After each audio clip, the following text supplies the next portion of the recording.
नमस्कार।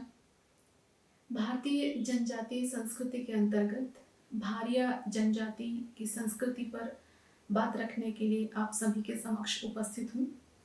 उम्मीद है आपकी जानकारी में वृद्धि होगी। भारिया जनजाति भारत में विशेषकर मध्य प्रदेश और छत्तीसगढ़ में निवास करती है।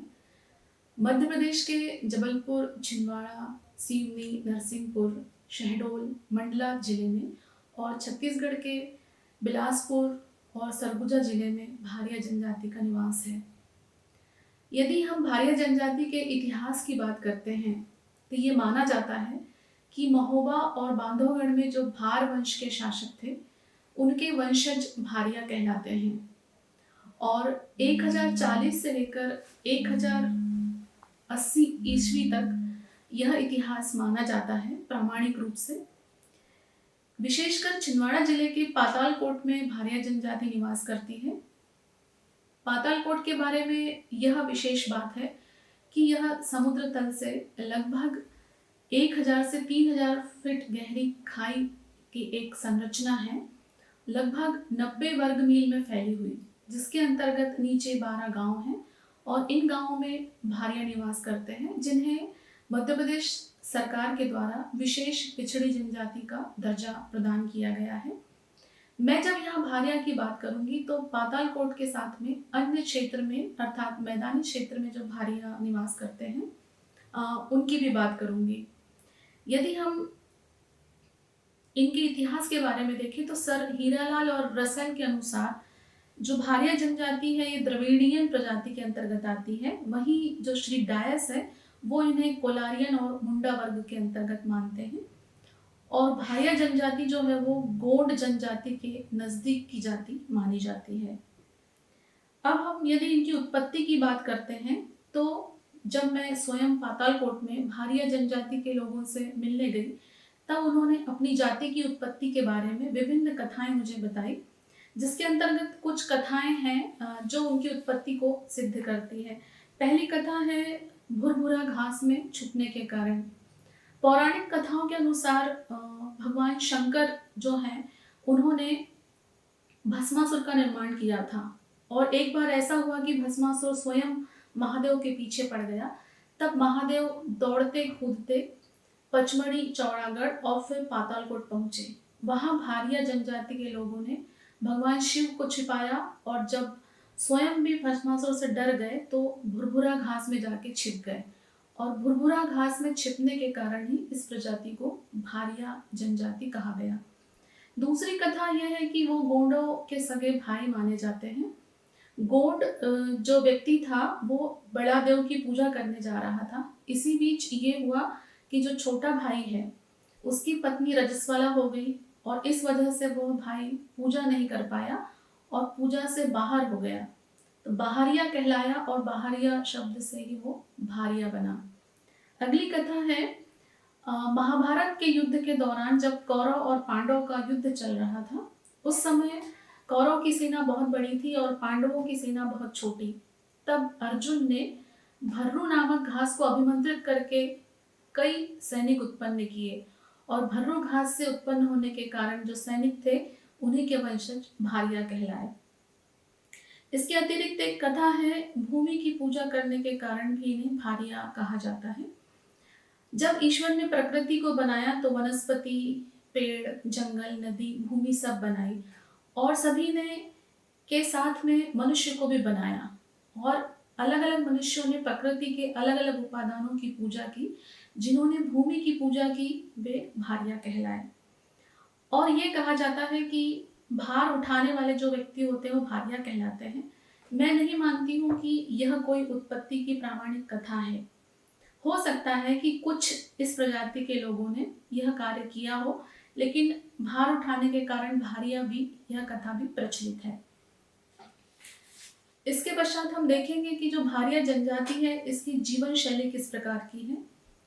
वर्तमान समय में जो भारिया जनजाति है ये अपनी मूल संस्कृति को बहुत कुछ भुला चुकी है और अब जो संस्कृति उसके पास बची है वो मिला जुला रूप बची है जिसका वो पालन करते जा रही है। लेकिन आधुनिकता के बदलते संदर्भों में अब वह संस्कृति भी बहुत कुछ रूप से परिवर्तित होती जा रही है। भारिया जिन गांवों में निवास करते हैं, वहाँ कुछ कुछ दूरी पर जो निवास स्थान है वो ढाना कहलाता है। और एक ढाने में 2 से लेके 20-25 घर होते हैं और 2 से लेके 4 ढाना मिलकर एक गांव बनता है। सड़क के दोनों तरफ जो मकान होते हैं उसके पीछे ही उनकी बाड़ी होती है, और जो बाड़ी होती है उसमें वो छोटी मोटी खेती का कार्य भी करते हैं। यदि हम शारीरिक संरचना की बात करते हैं तो गोंडों की ही तरह जो भारिया हैं, इनका कद मध्यम है, छरहरा बदन है, आंखें छोटी है, नाक चपटी है और ताम्रवर्णी और श्यामवर्णी पाए जाते हैं। आर्थिक रूप से विपन्न होने के कारण कृषि कार्य करते हैं, कृषि मजदूरी करते हैं, और साथ में ही भारिया प्रजाति का सबसे प्रमुख आर्थिक आजीविका का साधन है वनोपज का संग्रहण। वनोपज पर आधारित इनका जीवन प्रकृति के करीब ही रहता है। ढाने में इनके जो घर होते हैं वो कच्चे होते हैं, जिस घर का निर्माण वे स्वयं करते हैं। एक भारिया बुजुर्ग ने बहुत अच्छी बात मुझसे कही थी कि जब एक चिड़िया अपना घोंसला स्वयं बना सकती है तो हम क्यों नहीं अपना घर बना सकते हैं। तो भारिया जो भी अपने घर का निर्माण करते हैं वो घास फूस से करें या कवेलू से करें, मिट्टी की दीवार बनाए, हर कार्य में वो निपुण होते हैं। स्वयं लकड़ी की खुदाई कर लेते हैं, दरवाजे बनाते हैं, खपरेल बनाते हैं, बांस का उपयोग करते हैं। कहने का ये तात्पर्य है कि मकान बनाने में जितना भी सामान लगता है उसका बहुत कुछ हिस्सा वो स्वयं निर्माण कर लेते हैं। घर की जो बनावट होती है उसमें एक रसोई घर होती है और एक बीच का कमरा होता है। सामने का जो बरामदा होता है उसे उसारी कहा जाता है। उसारी में चकिया रखी होती है, ओखली, मूसल और भी दूसरे सामान। आंगन होता है जिसमें मवेशी कोड़ने का एक कोठा कहते हैं वो होता है, उसे वो ढाली कहते हैं। और खेत में उपयोग होने वाले सामान हल, बखर, हसिया इत्यादि सभी घर में मिलता है।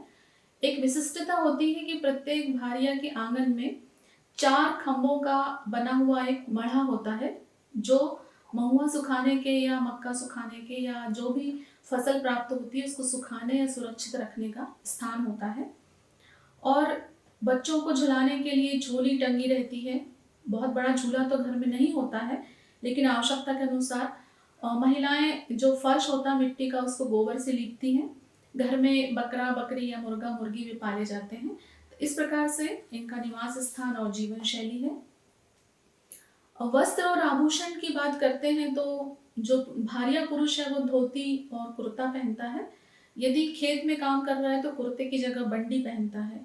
यदि कोई बहुत ही गरीब है तो धोती के 2 टुकड़े करके लंगोटी भी धारण करते हैं। अब वर्तमान समय में उतनी गरीबी नहीं रही, लेकिन पूर्व की बात है। महिलाएं जो होती है वो जो साड़ी पहनती है उसे सेंदरी कहा जाता है। सेंदरी इसलिए कि ज्यादातर वो जो साड़ी होती है सूती कपड़े की वो लाल रंग की पहनती है, इसीलिए उसे सेंदरी कहा जाता है। और जो ब्लाउज पहनती है उसे पोलका कहते हैं। भारिया महिलाएं में आभूषण प्रिय होती है। कान में कर्णफूल पहनती हैं और मुर्की पहनते हैं पुरुष। महिलाएं नाक में लौंग पहनती हैं। गले में हंसली, हंसली जो होती है वो चांदी के सिक्कों की बनी हुई माला होती है। पोत, सरिया और चंदनहार, चंदनहार जो चैन होते हैं 3-4 चैन को मिलाकर एक हार बनता है। साथ ही खटला होता है। हाथ में बांकड़ा पहनती है। बोहटा, चूड़ा, छन्नी, दोहरी और गुलेटा ये आभूषण धारण करती है। कमर में करधन पहनती है। पैरों में तोड़ा पहनती है और पैरों की उंगलियों में बिछिया धारण करती है। और एक विशिष्टता यह है कि जो भारिया महिलाएं हैं वो अपने शरीर में गुदना गुदवाती हैं। ये गुदना एक बहुत ही कलात्मक अभिव्यक्ति होती है जिस पर हम बाद में बात करेंगे। अभी हम देखते हैं कि जो खान पान होता है भारिया समाज का वो किस प्रकार से होता है। भारिया समाज पूर्व में पेज पर बहुत निर्भर रहती। पेज एक प्रकार का पतला दलिया होता है जो स्थानीय तौर पर जो भी अनाज उपलब्ध होता था, विशेष करके कोदो, कुटकी, सावा या डोड़मा, इस प्रकार के जो मिलेट्स होते हैं, छोटे अनाज होते हैं, इसकी पेज बना के पीते हैं और वो बहुत ही पौष्टिक होती है।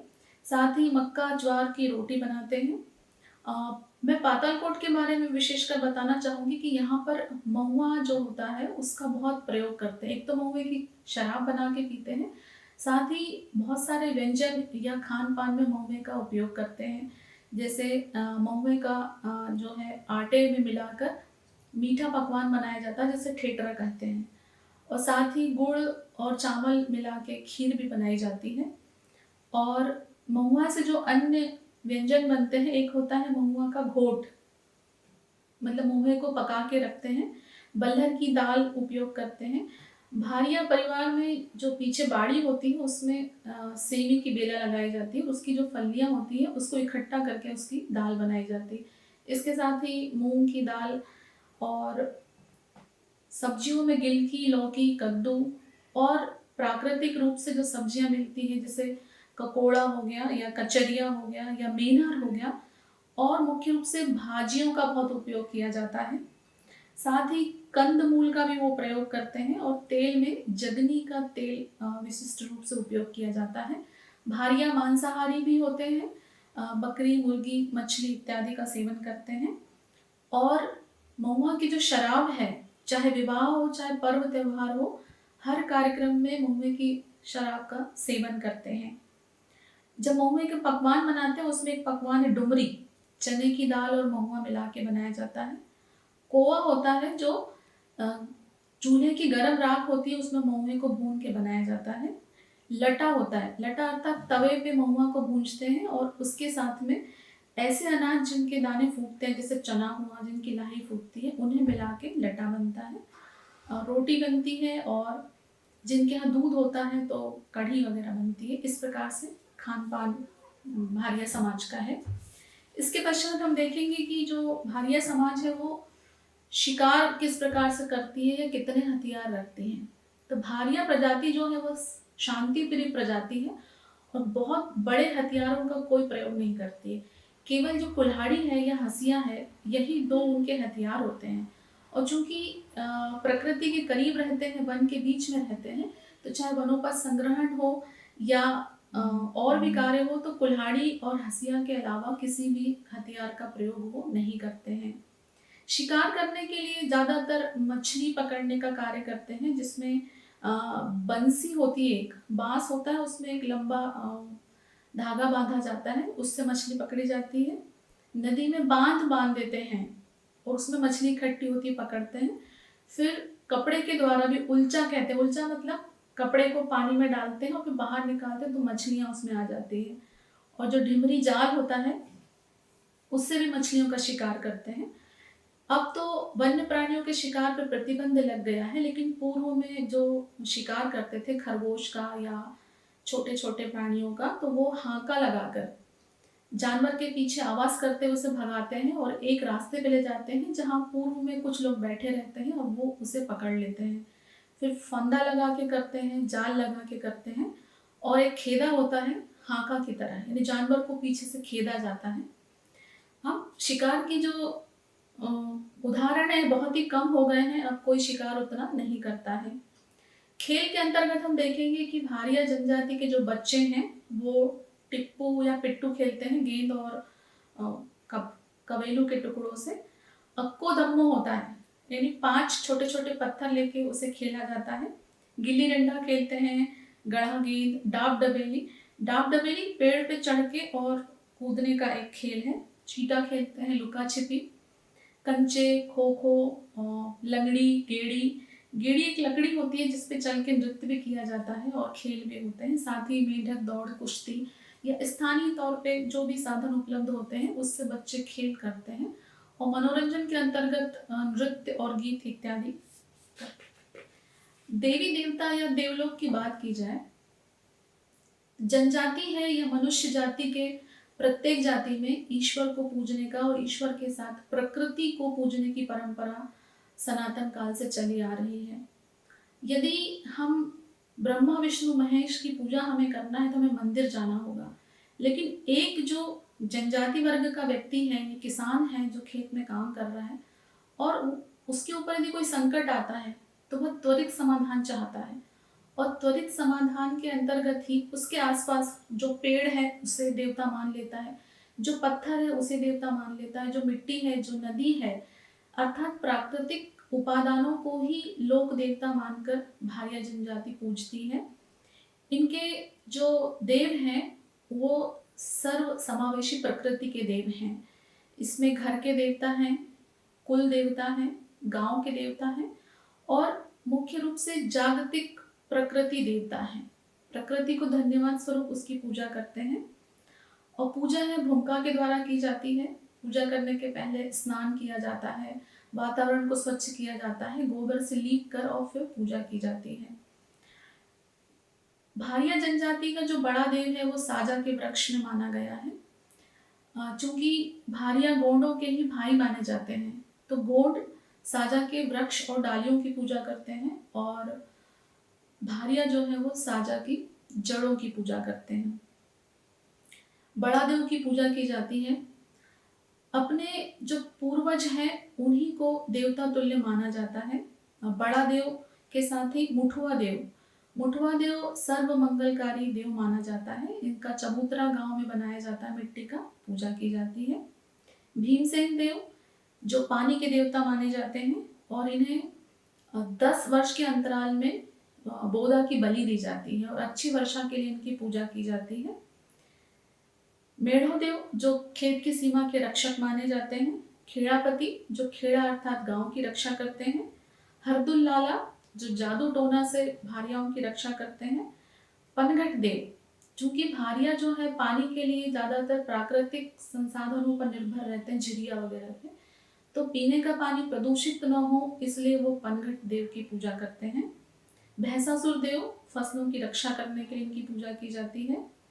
खड़े राई मतलब जो देवता खड़े हैं, एक प्रकार से जो मेघनाथ की पूजा है वो खड़े राई के रूप में की जाती है। होली के बाद में मेघनाथ का जो खम्भ होता है उस पे गणबिरिया घुमा के में जो मन्नत करता है उसकी मन्नत पूरी होने पर वो व्यक्ति गणबिरिया बनता है, उसे लकड़ी पर बांध दिया जाता है और गोल घुमाया जाता है। फिर बूढ़ा देव है जो कुल रक्षक होता है, नाग देवता है, नाग की पूजा की जाती है। साथ ही लोक देवियों की भी पूजा भारिया समाज करता है। माता देवी है, शीतला माई है, बच्चों को चेचक की बीमारी से बचाने के लिए शीतला माई की पूजा की जाती है। चंडी माई है जो हैजा या उल्टी दस्त से रक्षा करती है। जोगनी माता है जो जादू टोना से रक्षा करती है और जयवती माता है जिसे हरियाली का प्रतीक माना गया है और उसकी पूजा की जाती है। पर्व त्योहार भारिया समाज के द्वारा जो मनाए जाते हैं 2 प्रकार से हैं। धार्मिक त्योहार है जैसे अन्य समाज मनाते हैं, अखाड़ी, जीवती, पोला, दशहरा, दीपावली, होली, अखातीज। लेकिन प्रकृति जन्य जो त्योहार है इसमें मुख्य रूप से बिदरी है, नवाखानी है, खिरका पूजा है और जवारे है। जो बिदरी पूजा होती है ये जेठ के महीने में गांव के समस्त लोग मिलके पूजा करते हैं। यह जो पूजा है ये धरती, बादल और बीज इनके लिए की जाती है। गांव के समस्त लोग माहुल के पत्ते के दोने में अपने घरों से थोड़ा थोड़ा अनाज लेके आते हैं, इकट्ठा करते हैं। भूमका उस अनाज की पूजा करता है, मुर्गे की बलि चढ़ाता है, उसका खून छिटका जाता है अनाज पे और सभी लोग अपने घर से जो सामान लाते हैं उसमें इकट्ठा भोज बनता है। गांव के लोग एकत्र होकर इकट्ठा भोजन करते हैं और पूजा के बाद वो जो अभिमंत्रित अनाज है वो लोग अपने घर ले जाके जो बोने वाली फसल का बीज उसमें मिलाते हैं और ये विश्वास किया जाता है कि इससे उनकी फसल बहुत अच्छी होगी। नवाखानी का जो त्योहार है एक प्रकार से प्रकृति के धन्यवाद स्वरूप ये त्योहार मनाया जाता है। भादव के महीने में उजाली अर्थात शुक्ल पक्ष में ये त्योहार मनाया जाता है। प्रकृति से जो भी इन्हें प्राप्त हुआ है, फसल में जो नया है, उदाहरण के लिए ककड़ी है या नई जो धान निकली है, तो नवा खाने यानी जो नया अन्न है वो पहले देवता को समर्पित किया जाता है, उसके बाद ग्रहण किया जाता है। तो नवा शब्द से ही बना है नया। इसके बाद में दीपावली के दूसरे दिन चंडी पूजा होती है जिसे खिरका पूजा भी कहा जाता है। यह पूजा गाय की पूजा से संबंधित होती है। जैसे गोवर्धन पूजा की जाती है उसी दिन ये खिरका पूजा होती है। भूखा के द्वारा जो गाय दूध पिलाती है अपने बछड़े को, उस बछड़े को पकड़ लिया जाता है और जब गाय मारने दौड़ती है उस भूखा को तो लोग उसे हटाते हैं। इसे गाय खिलाना कहते हैं। और जिसके घर की गाय खेलती है वो उस भूमिका को वस्त्र इत्यादि उपहार देता है। और इसके बाद में अहिराई नृत्य होते हैं। कौड़ी का बाना पहनकर अहिरों के जैसा नृत्य इस दिन किया जाता है। और जो चंडी होती है, बांस के ऊपर मोर का पंख और गेंदे के फूल लगाकर चंडी बनाई जाती है, जिसे मढ़ई मेले में ले जाकर पूजा की जाती है। और चैत्र की नवरात्रि में जवारे होते हैं, इसमें 9 दिन गेहूं के जवारे बोकर और फिर नवरात्रि में मातृशक्ति की पूजा की जाती है। पर्व त्योहार एक प्रकार से प्रकृति का धन्यवाद और संकट से स्वयं की रक्षा और साथ ही जीवन में उल्लास भरने का एक माध्यम होते हैं। भारिया जाति में यदि हम सामाजिक न्याय, सामाजिक पंचायत की बात करते हैं, तो जो गांव होता है उसका एक मुखिया होता है जो पटेल कहलाता है। तो गांव में 4-5 व्यक्ति जो होते हैं वो पंचायत के प्रमुख माने जाते हैं। जैसे पहला पटेल हुआ, दूसरा भूमका, भूमका यानी जो व्यक्ति पूजा करता है, फिर पढ़ियार होता है जो जादू टोना वगैरह जानता है, कोटवार होता है जो सरकारी कामकाज को गांव के लोगों को बताता है, और 5वां गांव का कोई भी शाना व्यक्ति यानी बुजुर्ग व्यक्ति। ऐसे पंच मिलकर सामाजिक संगठन बनता है। और गांव में यदि कुछ भी लड़ाई या कुछ ऐसी बात होती है जिसके लिए पुलिस में या कोर्ट में न जाके सामाजिक संगठन में ही उसे सुलझा लिया जाता है। अब जाति दंड होता है। भारिया में यह माना जाता है कि लोग यदि आपस में बहुत बड़ी लड़ाई झगड़ा कर ले, या जैसे जिस विधवा स्त्री से जो जेठ से विवाह कर ले, या कोई किसी को दांत से काट दे या चाप दे, या कोई अन्य जाति में विवाह कर ले, तो उन्हें जाति दंड दिया जाता है। और जाति ऐसा नहीं है कि जाति से दंड दे दिया तो हमेशा के लिए जाति से बाहर कर दिया। उन्हें वापस लाने के लिए शुद्धि या मिलौनी की जाती है, और उस मिलौनी में बकरे की बलि दी जाती है, पूजा की जाती है और समाज को भोज दिया जाता है। और दंड स्वरूप या तो राशि कुछ जमा करनी होती है, या समाज के पंचायत द्वारा जो भी निर्धारित किया गया वो दंड भरना होता है। इसमें एक प्रक्रिया है मिलौनी में कि एक झोपड़ी बना दी जाती है, और झोपड़ी के अंदर जिसकी शुद्धि होना उसे रखा जाता है। फिर झोपड़ी में आग लगा दी जाती है, वो व्यक्ति पीछे से भाग के नदी में कूदता, स्नान करता है। ये माना जाता है कि अब तुम एक बार जल के आपकी मृत्यु हो गई, फिर आपका पुनर्जन्म हुआ है, तब आप जाति में मिल रहे हो। ये प्रतीक रूप में है, लेकिन ये प्रथा सभी जगह अब नहीं की जाती है। पूर्व में की जाती थी, अब लगभग समाप्त हो चुकी है ये प्रथा। यदि हम भारिया जनजाति की कला परंपरा की बात करते हैं, तो भारिया जनजाति कलात्मक रूप से बहुत विशिष्ट हुनर रखती है। उनकी जो मिट्टी की दीवार होती है, उन दीवारों पे मोटिव्स बने होते हैं, रंगों से चित्र बनाए जाते हैं, और वो जो चित्र बनते हैं वो जानवरों के, चिड़िया के। और दरवाजा जो लकड़ी का होता है उस पर खुदाई करते हैं, और जो दीवारों पे जो कलाकृति होती है वो आले के आसपास होती है, जो खूंटी होती है उसकी परिधि में की जाती है। और अनाज रखने के लिए मिट्टी की कोठियाँ बनाई जाती है, जिसे मंडूरना कहते हैं। पहले नमक रखने के लिए भी छोटी सी बनाई जाती थी, मंडूरनी कहते थे। और दीवार को गेरू छुई मिट्टी से पुताई करके कलात्मक रूप से सजा के रखते हैं। दीवारों पे भित्ति चित्र बनाए जाते हैं, जिसमें चिड़िया, सूर्य, चंद्रमा, मोर इत्यादि प्रमुख रूप से बनाया जाता है। और दरवाजे के चारों ओर दोहरी रेखाएं बनाई जाती हैं, जो डोरा कहलाती है, जैसे नोहा डोरा भी कहते हैं। कलात्मक अभिव्यक्ति के साथ में मकान बनाने की जो समस्त सामग्री है ये स्वयं बना लेते हैं, रस्सी बुन लेते हैं, बांस की वस्तुएं बनाते हैं। कृषि के उपकरण, हल बखर भी खुद बनाते हैं। माहुल के पत्ते से दोना और पत्तल बनाते हैं। और जो बीड़ी या चिलम पीते हैं इसके लिए चकमक रखते हैं। चकमक में जो सेमल का कपास होता है, सेमल की रुई होती है, उसका प्रयोग करते हैं। और एक सफेद गार का पत्थर होता है, और लोहे का रिंगवा होता है, जिसको टकरा के चकमक उत्पन्न करते हैं। और कलात्मक अभिव्यक्ति में जब विवाह होता है तो दूल्हा और दुल्हन के लिए छिंद की मौड़ बनाई जाती है। छिंद का जो वृक्ष होता है उसकी पत्तियों की बहुत ही कलात्मक रूप से बनती है।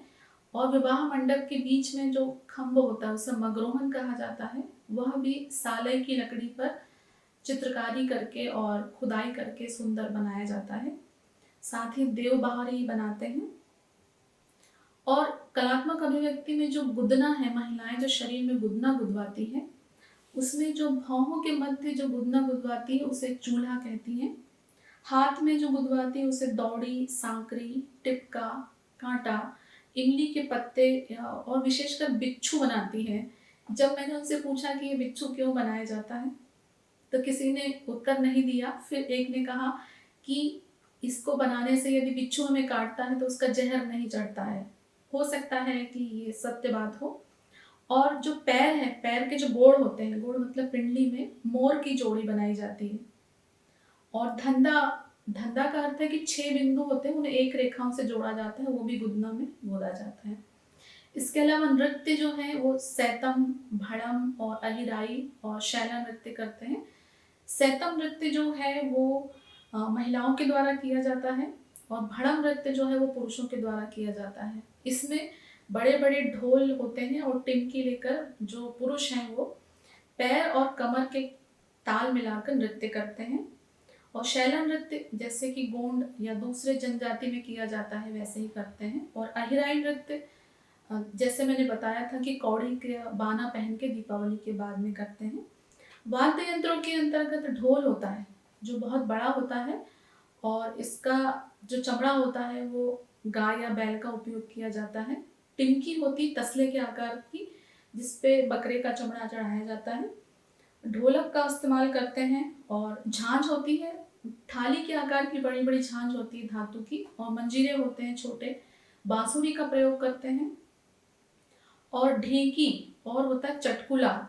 चटकुला का अर्थ जैसे हम देखते हैं कि नारद जी के हाथ में जिस प्रकार से जो वाद्य यंत्र होता है लगभग वैसे चटकुला होते हैं। इनकी जो बोली है वो भरियाटी बोली है जो मुंडा वर्ग के अंतर्गत आती है। लेकिन वर्तमान समय में जो भारिया जनजाति के लोग हैं वो अपनी बोली को लगभग भूल चुके हैं। अब वो जो बोली बोलते हैं वो मिश्रित है, कोरकू, गोंडी और बुंदेली मिश्रित जो बोली है उसी को अपनी बोली मानते हैं, उसी को भरियाटी कहते हैं। लेकिन भरियाटी का जो मूल रूप है वो लगभग समाप्त हो चुका है। और इनकी बोली में कहावतें, पहेली, लोकगीत, लोक कथा इत्यादि प्रचलित हैं। यदि हम इनके आपसी संबंधों की बात करें तो गांव में जो साप्ताहिक हाट बाजार लगते हैं, ये साप्ताहिक हाट बाजार केवल वस्तु के क्रय विक्रय का माध्यम नहीं है। ये एक प्रकार से उनकी जिंदगी का अहम हिस्सा है जहाँ वे अपने संबंधियों से मिलते हैं, अपने सुख दुख बांटते हैं। यहाँ तक होता है कि यदि कोई विवाह हो रहा है या कोई निमंत्रण देना है तो उसका न्योता भी हाट बाजार में जो मिला उसे दे देते हैं कि सबके घर नहीं जा पाते हैं। भारिया जनजाति जो है वो शकुन, अपशकुन, पुनर्जन्म और स्वप्न, जादू टोना और मंत्र इत्यादि पे भी विश्वास करती है। शकुन अपशकुन के अंतर्गत कुछ बातें जिन पर विश्वास करती, जैसे कि रास्ते में कोई जा रहा है और भरा हुआ घड़ा मिल जाए तो शकुन माना जाता है। दूध पिलाती हुई गाय दिख जाए या गोद में बच्चा लिए स्त्री दिख जाए या मोर दिख जाए तो ये शुभ माना जाता है। लेकिन यदि रास्ते में खाली घड़ा दिख गया या बिल्ली ने रास्ता काट दिया या लोमड़ी या शियार दिख गया या फिर घर में फटकुल की आवाज आए या एक सुई चिड़िया होती काले रंग की, वो यदि बोले तो अपशकुन माना जाता है। भारिया जनजाति टोटका का भी प्रयोग करती है और कसम इत्यादि का भी प्रयोग किया जाता है और बलि दी जाती है टोटके के अंतर्गत भी या मान्यता पूरी होने पर भी। जैसे चोरी पकड़ना हो उसके लिए भी मंत्र कुछ निर्धारित हैं। इसके साथ ही यदि बिच्छू काट दे तो उसका जहर उतारने का मंत्र है, सांप के जहर उतारने का मंत्र है, बुखार आ गया तो उसे झाड़ा जाता है या पीलिया हो जाए तो उसे भी झाड़ा जाता है। मतलब मंत्रों के द्वारा अभिमंत्रित करके संकट से मुक्ति पाई जाती है। इसके साथ ही हम यदि ज्ञान परंपरा की बात करते हैं भारिया जनजाति की, तो भारिया जनजाति की जो ज्ञान परंपरा है वो प्रकृति से जुड़ी हुई है। उन्हें दैवी जड़ी बूटियों का ज्ञान है। विशेषकर पातालकोट की यदि हम बात करते हैं तो पातालकोट में जो वनस्पति पाई जाती है वो आयुर्वेद के अनुसार बहुत ही उत्तम प्रकार की जड़ी बूटियां वहाँ उत्पन्न होती है। जैसे घुलारी घास है, शिलाजीत है, सफेद पलाश है, मूसली है, बारामासी है, फरदा फूल, अरंड, क्योकंद, जटाशंकरी, मार्कमानी और सारुक। इसके अलावा भी कई जड़ी बूटियां हैं जिनका ज्ञान स्थानीय भारिया जनजाति के लोगों को है। इसके अतिरिक्त बादलों का रंग देख के अनुमान लगा लेते हैं कि अब वर्षा होगी या नहीं होगी। टिटहरी जितने अंडे देती है उसके अंडों के अनुसार भी साल भर में होने वाली वर्षा का अनुमान लगाया जाता है। और चींटों की जो पंक्ति होती है उसे देखकर भी बारिश का अनुमान होता है। और जो सोन कौवा होता है जब बोलने लगता है तो ऐसा कहा जाता है कि सोन कौवा के बोलने के बाद में बारिश हो सकती है। इसके अलावा भी कई ज्ञान परंपराएं भारिया समाज के पास में है जिन्हें वो अपने दैनिक जीवन में उपयोग में लाते हैं। अब भारिया समाज की यदि हम संस्कारों की बात करें तो सबसे पहले हम उनके गोत्रों की बात करते हैं कि भारिया जनजाति जो है उसमें जो गोत्र पाए जाते हैं वो 51 माने गए हैं, लेकिन उन्हें स्वयं को नहीं पता है कि 51 गोत्र कौन से हैं। कुछ गोत्र हैं जिनको ये जानकारी मुझे प्राप्त हुई है। गोंडों के जैसे ही भारिया समुदाय में भी 6 देव वाले गोत्र और 7 देवता वाले गोत्र माने जाते हैं। 6 देवता में एड़िया, पेड़िया, खोड़िया, खतरपाल, दूल्हा देव, सकराइन, दुर्गा भवानी और नारायण देव, इन देवों के आधार पे 6 देव माने गए हैं। और इसके अंतर्गत जो गोत्र होते हैं उसमें प्रमुख रूप से जो गोत्र हैं वो ठकरिया होते हैं। तो जो अमोरिया है वो मोर की पूजा करते हैं और कभी भी मोर को क्षति नहीं पहुंचाते हैं। बगोठिया है जो बाघ की पूजा करते हैं। रौतिया सेमर की पूजा करते हैं। पचलिया वराह की पूजा करते हैं। वराह अर्थात सुअर जो है, इसलिए सुअर का मांस नहीं खाते हैं, उसे पूज्य मानते हैं। ठाकरिया जो है वो लौकी की पूजा करते हैं, लौकी नहीं खाते हैं। घुग्वाल घुग्गू की पूजा करते हैं। चलथिया अंगारों पे चलने के कारण उनको चलथिया नाम दिया गया है, जो अग्नि को अपना पूज्य मानते हैं। भरदिया है जो भरदावेल की पूजा का पालन करते हैं। डांडोरिया है जो डांडी डांडी अर्थात खेत में जो बखर चलाया जाता है उसकी डांडी पर पैर नहीं रखते हैं। यदि जमीन में गड़ा के चलाना है तो उस पर पत्थर रखकर ही उसे चलाते हैं, उस पर पैर नहीं रखते हैं। खमरिया खमेर के पेड़ की पूजा करते हैं और कभी भी खमेर के पेड़ की डाली को काटते नहीं हैं। दिया सेलिया है जो जलते हुए दीपक की पूजा करते हैं और यदि खाना खाते समय दिया बुझ जाए तो इस गोत्र के लोग दिया बुझने के बाद में खाना नहीं खाते हैं, भले ही वो अधूरा क्यों न रह जाए। मेहनिया है जो महरूस अर्थात जो मधुमक्खी है उसको शुभ मानते हैं। नाहल है जो कांसा धातु की पूजा करते हैं और कांसे के बने हुए बर्तन में भोजन नहीं करते हैं। बिजलिया है जो बीजों के पेड़ की पूजा करते हैं। कुर्मिया कुड़िया के पेड़ की पूजा करते हैं और बगदरिया बड़ के पेड़ के नीचे बैठकर पूजा करते हैं। गडरिया गाडर की पूजा करते हैं और कुवालिया जो है वो कोयल को अपना गोत्र चिन्ह मानते हैं। तो इस प्रकार प्रकृति से जुड़े हुए टोटम के आधार पर ही इनके गोत्र बने हुए हैं। संस्कारों की यदि बात की जाए, भारतीय संस्कृति में मनुष्य के जीवन में 16 संस्कार माने गए हैं, लेकिन अन्य जातियों की तरह भारिया जनजाति में भी मुख्यतः 3 संस्कारों का ही पालन किया जाता है: जन्म संस्कार, विवाह संस्कार और मृत्यु संस्कार। मुझे लगता है कि ये तीनों संस्कार ऐसे हैं जो किसी भी मनुष्य के जीवन से अछूते नहीं हैं। यदि हम जन्म संस्कार की बात करते हैं तो भारिया महिलाएं जो होती हैं वो बहुत ही साहसी होती हैं और चूंकि प्रकृति के करीब रहती हैं इसलिए स्वस्थ होती हैं। आर्थिक रूप से विपन्न होने के कारण भी सामान्यतः देखा गया है कि प्रसव होने के कुछ समय पहले तक ये महिलाएं खेत में काम करती हैं या मजदूरी करती हैं। जब प्रसव घर में कराया जाता है और प्रसव कराने वाली जो महिला है वो सून माई कहलाती है। जो दाई होती है उसे सून माई कहा जाता है। घर का जो बरामदा होता है उसके कोने में पर्दा लगा दिया जाता है कपड़े का, गड्ढा खोद के नहानी बनाई जाती है और प्रसूता को वहां रखा जाता है। वर्तमान समय में अस्पताल में प्रसव किए जाने लगे हैं, लेकिन पूर्व समय की ये बात है कि जब 6 दिन में बच्चे का नाल गिर जाता था, नाल को पहले पत्थर से, नुकीले पत्थर से काटा जाता था या बांस की पतली कमची से काटा जाता था। अब तो ब्लेड या अन्य चीजों से काटा जाने लगा है। तो नरा गिरने के बाद में छठी माता की पूजा की जाती है। छठी माता की पूजा में 7 प्रकार का जो अनाज है वो नहानी में गड़ाया जाता है। माना जाता है कि इससे छठी माता खुश होगी और बच्चे की रक्षा करेगी, उसे आशीर्वाद प्रदान करेगी। जब जन्म होता है, बच्चे का प्रसव होता है, तो घर में सूतक मनाया जाता है। जच्चा बच्चा को घर से अलग रखा जाता है और छठी पूजा के बाद में 12 दिन में बारसा किया जाता है। बच्चे का नामकरण किया जाता है। बच्चे की बुआ या बच्चे की जो बहन है बड़ी, वो उसे काजल लगाती है और उस कैंची से उसके बाल काटती है बुआ, और जो पिता होता है वो बुआ को नेक देता है। नेक स्वरूप कुछ उपहार दिया जाता है। और भारिया जनजाति की ये विशेषता है कि प्रत्येक पर्व त्योहार में या जीवन के जितने भी क्षण हैं, हर कार्यक्रम में या हर विधि के समय गीत गाए जाते हैं।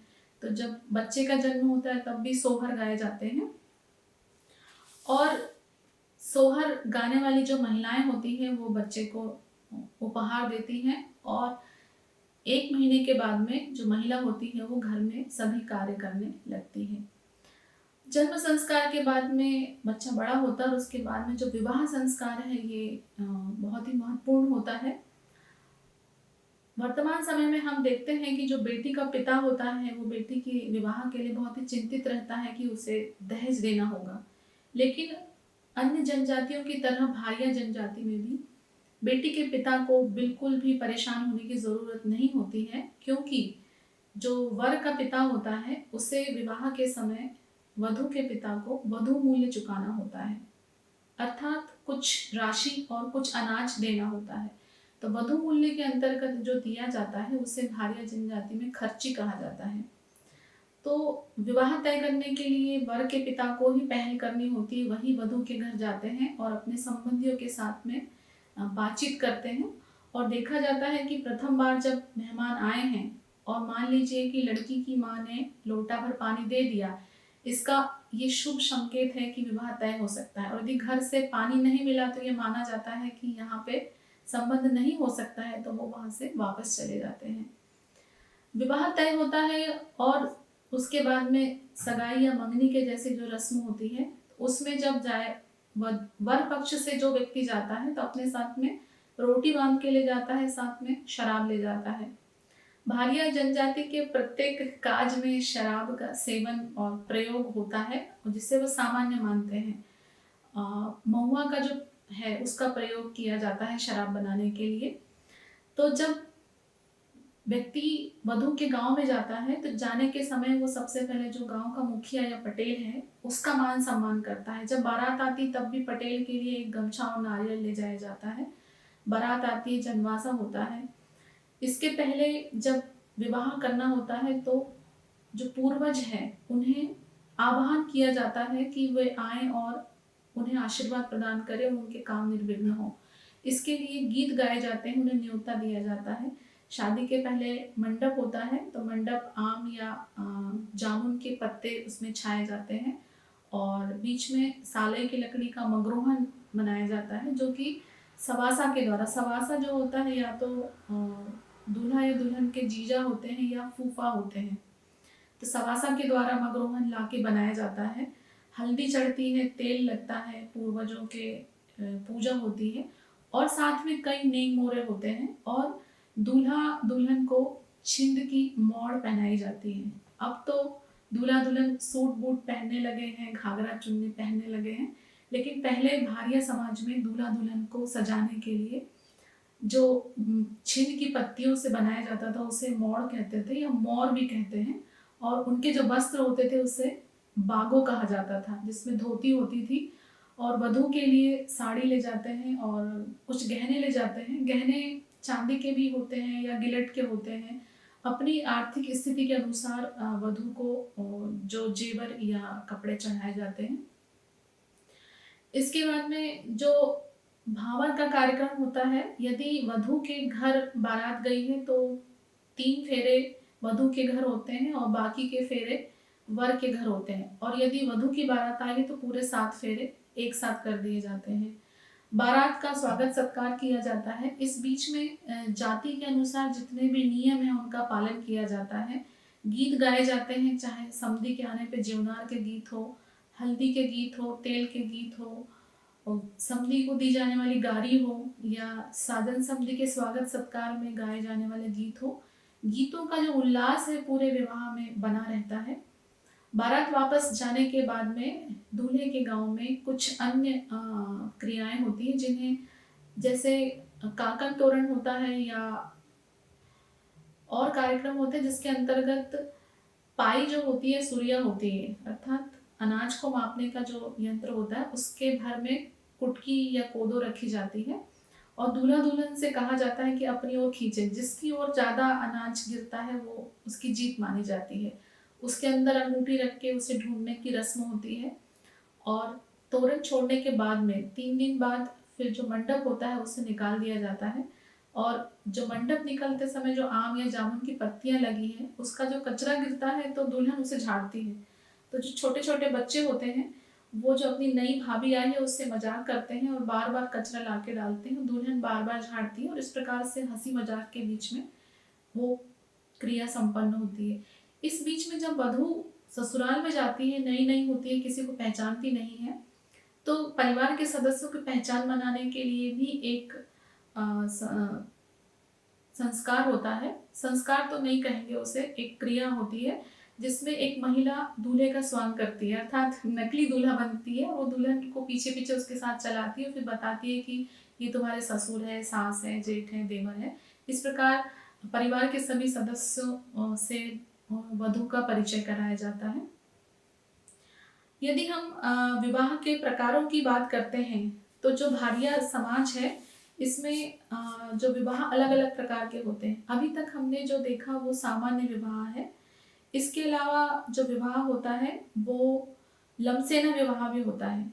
लमसेना का अर्थात जैसे हमने पहले बताया कि वधू मूल्य चुकाना होता है विवाह के लिए।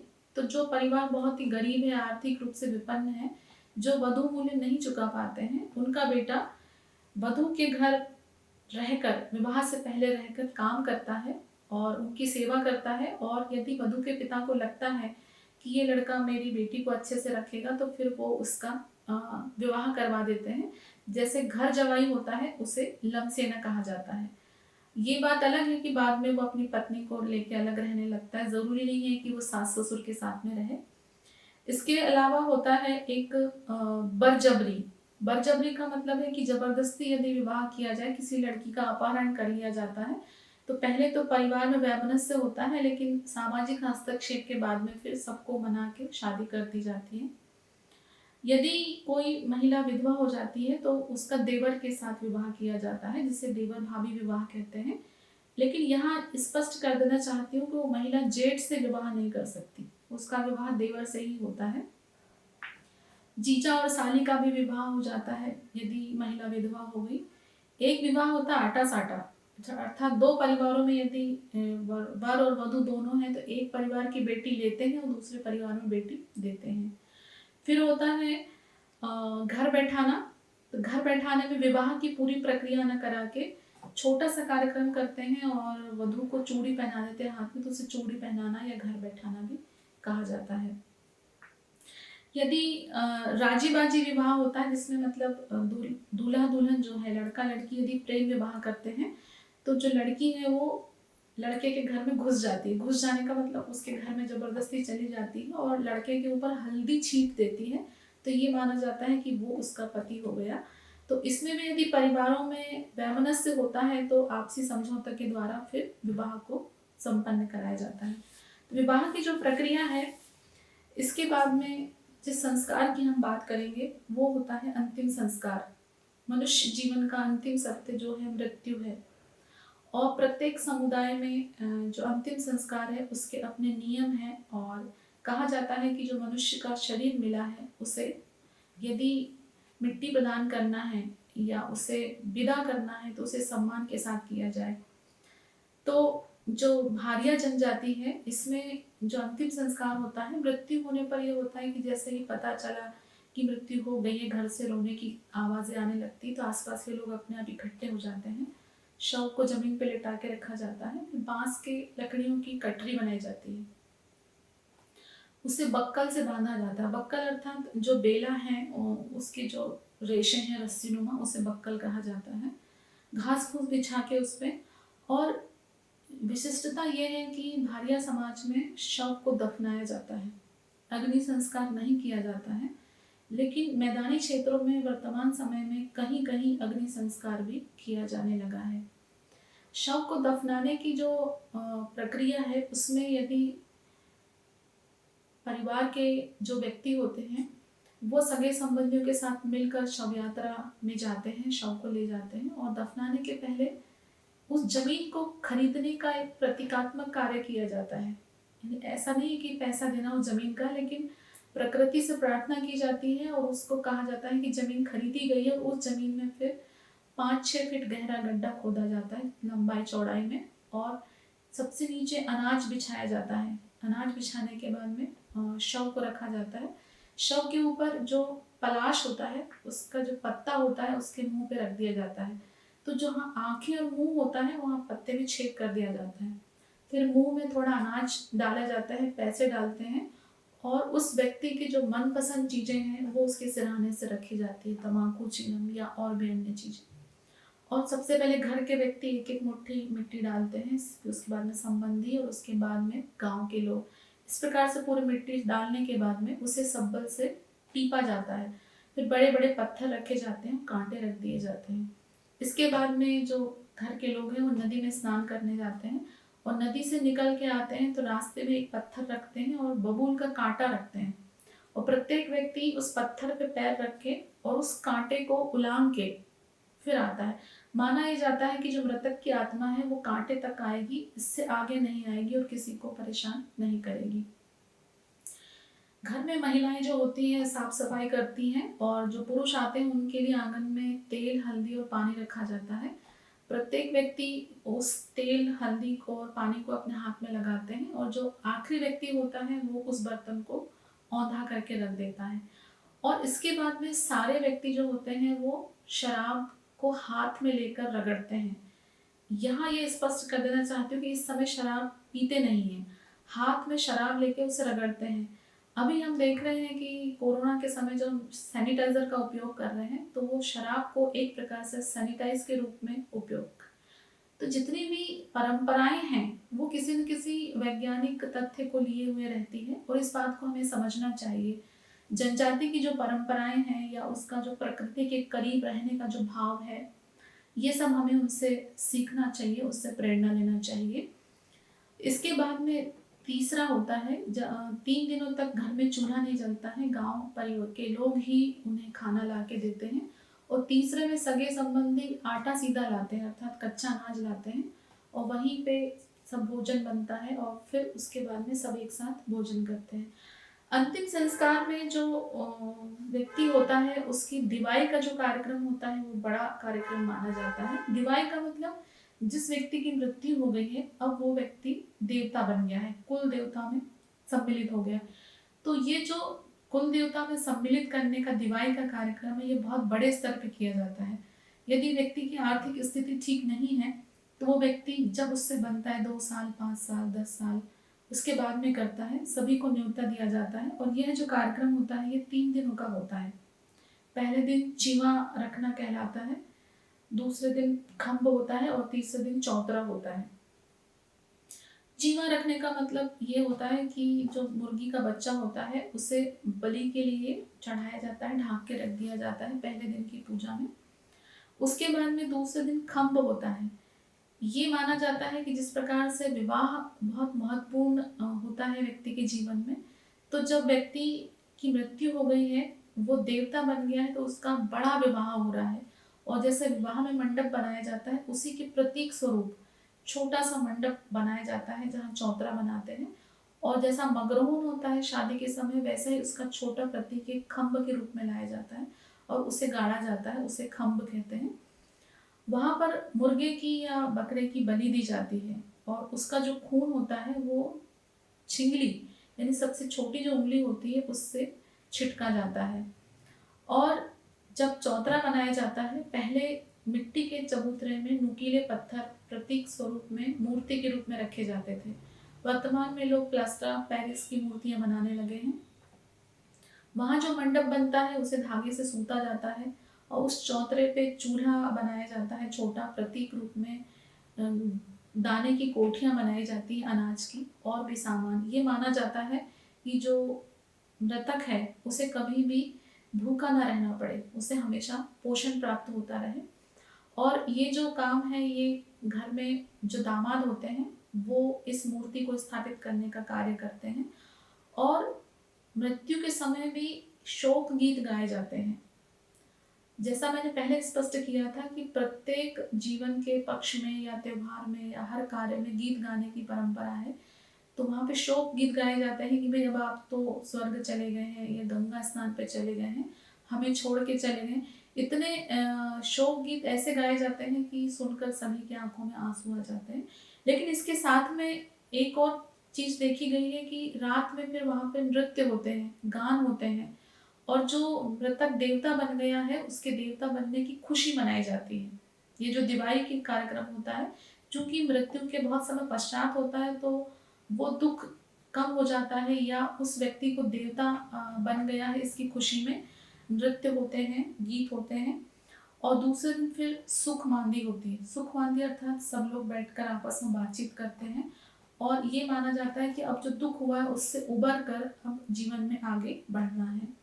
और रोटी का काज होता है, वो जो बलि दी जाती है बकरे या मुर्गे की, उसका भोजन पकाया जाता है, वो परोसा जाता है। और बल्हर की दाल और कुटकी का चावल, और यदि किसी की स्थिति है तो रोटी भी परोसी जाती है, या अब तो सब्जी पूड़ी या और भी चीजें परोसी जाने लगी है। तो ये जो अंतिम संस्कार है, इस प्रकार से व्यक्ति को एक जीवन से दूसरे जीवन में गमन करने का ये एक माध्यम है। और भारिया जनजाति जो है वो इसे बहुत ही सही तरीके से या अपने तरीके से मनाती है कि वो एक उत्सव का रूप धारण कर लेता है। भारिया संस्कार जो होते हैं ये सभी के लिए बाध्य होते हैं, मतलब संस्कारों का पालन करना है। लेकिन वर्तमान समय में जो आधुनिकता है उसमें पालन तो कर रहे हैं, लेकिन परिवर्तन देखने को मिल रहा है। आधुनिकता की दौड़ में अब जो पुरातन संस्कृति थी, नई जो पीढ़ी है या तो उसे भूल रही है या उसमें अपने अनुसार परिवर्तन कर रही है। आज के समय की आवश्यकता ये है कि हम कहते हैं कि जो आदिवासी या वनवासी है वो हाशिए पे नहीं है। हमें केवल इतना करना है कि उनकी परंपरा भी बनी रहे, उनकी संस्कृति अक्षुण्ण रहे, और इसके साथ वो विकास के प्रतिमान में आगे बढ़े। यानी भौतिक वृद्धि तो हो, लेकिन जो सांस्कृतिक जो विरासत है उसे हमें संभाल के रखना है।